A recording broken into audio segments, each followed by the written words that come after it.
Kani gade Pati CCTV. Henin kasngi ka khatnyau trik uyayong ka Shillong Sports Association kelas dang ye kelempong ilakai jong ka Under 15 SSA Football Tournament 2017 ka bala pelong Hamadan Third Ground Polo Shillong. Ya kani kelempong la play perda the Vice President ka Shillong Sports Association ba TR Shanpuru balong ru chairman jong ka tournament committee. Hakani Jacob lawan sim mentar ki khandreu tuli kan hon na kaleng gejela bala pihak yaki haki sau tuli ki group.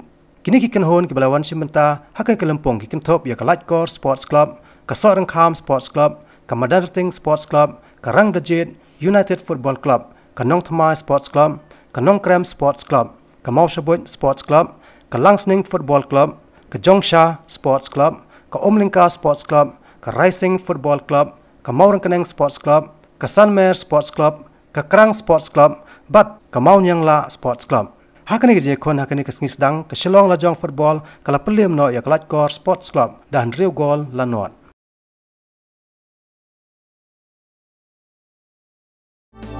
Kani gade Pati CCTV.